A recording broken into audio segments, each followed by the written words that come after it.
High বন্ধুরা, আজ আমি আপনাদের সঙ্গে শেয়ার করব কিভাবে মোচার চপ বানাই আমি নিজে বাড়িতে। সেটাই আপনাদের সঙ্গে শেয়ার করব। তো প্রথমে মোচাটাকে ঠিক এইভাবে, মোচার যে উপরে যে হালকা যেগুলো থাকে সেগুলো ঠিক এইভাবে হাত দিয়ে তুলে নেবো। এগুলো ঠিক সিদ্ধ হতে চায় না, সেজন্য এগুলোকে এভাবে হালকাভাবে আস্তে আস্তে হাত দিয়ে বের করে নেব। আর একটা কাজ আছে বন্ধুরা, এখানে মোচার মধ্যেও এর মধ্যে লম্বা একটা সরুভাবে ডাঁটি থাকে, যেগুলো সিদ্ধ হতে চায় না, শক্ত। আপনারা এভাবে হাত দিয়ে টেনে টেনেও বের করতে পারেন, কিন্তু এটাতে অনেক সময় লাগে। সেজন্য আমি কিভাবে বাড়িতে খুব তাড়াতাড়ি এই কাজটা করি সেটাই আপনাদের সঙ্গে শেয়ার করব। তো বন্ধুরা, প্রথমে একটা দা বা বটি যাও নিয়ে নেবেন, আপনাদের হাতের কাছে যেটি থাকবে সেটিতে ঠিক এইভাবে এক আঙুল দিয়ে মোচা একদম আগার দিকটা চেপে ধরে একটা হাত দিয়ে টানবেন, দেখবেন বেশ অনেকগুলো একসঙ্গে করে উঠে বেরিয়ে আসবে। দেখুন, ভালোভাবে দেখে নিন আপনারা।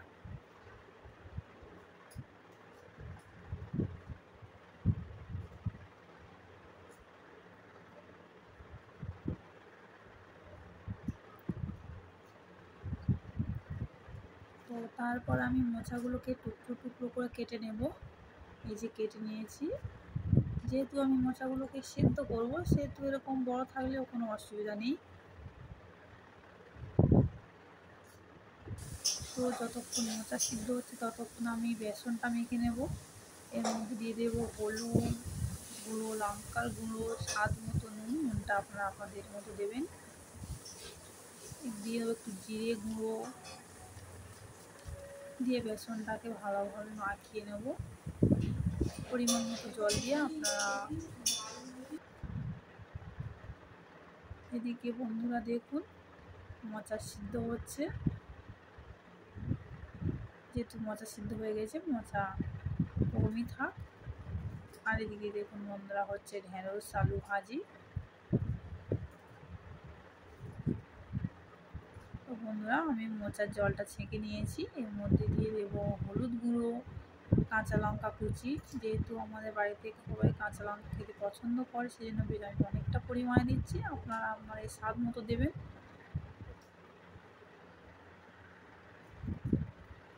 তারপর আমি দিয়ে দেবো এর মধ্যে একটা আলু সিদ্ধ করে রেখেছিলাম আগে থেকেই। সিদ্ধ আলুটা ভেঙে এর মধ্যে দিয়ে দেবো আস্তে করে। আস্তে আস্তে আমি বেছে নেবো এই খোলাগুলো, যেহেতু আমি খোলা সমেত সিদ্ধ করেছিলাম। আপনারা কেটে টুকরো করেও সিদ্ধ করে নিতে পারেন আপনাদের পছন্দ মতো। আমি সবগুলো একসঙ্গে মিশিয়ে নেবো। এর মধ্যে আমি অল্প পরিমাণ নুনও দিয়ে দেবো।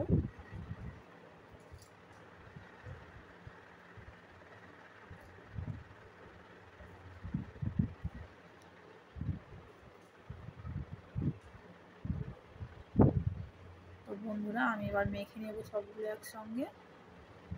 বন্ধুরা, মেখে নিয়েছি।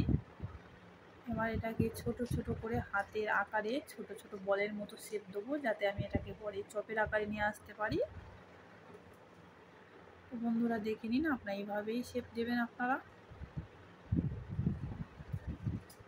দেখুন, আমার আগে থেকে ফ্যাটানো বেসনটা রেডি ছিল। দেখুন বন্ধুরা, আপনারা ঠিক এরকমই গাঢ় করবেন, খুব গাঢ় করবেন না, আবার খুব হালকা করবেন না। তো আমি চপটা দিকে রেডি করে নিয়েছি। এখন বেসনে দেবো আর তেলে ছাড়বো। দেখুন বন্ধুরা, আমি চপ করতে করতে আমি আপনাদের দেখাচ্ছি।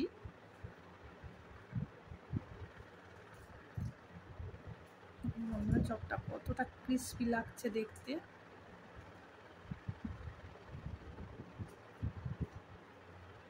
যেহেতু এটা কোলার মোচা, আমি আপনাদের একটা ছোট্ট টিপ দিই। এতে আপনারা হালকা চিনি মিশিয়ে নেবেন। মোচাটা যখন মাখবেন তখন দেখবেন মধ্যে যে হালকা কষ্টি ভাবটা থাকে সেটা চলে যাবে।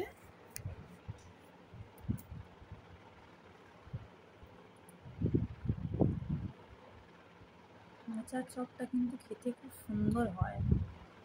বন্ধুরা, আপনারা একবার বাড়িতে ট্রাই করবেন। আমি তো বাড়িতে এভাবেই বানাই।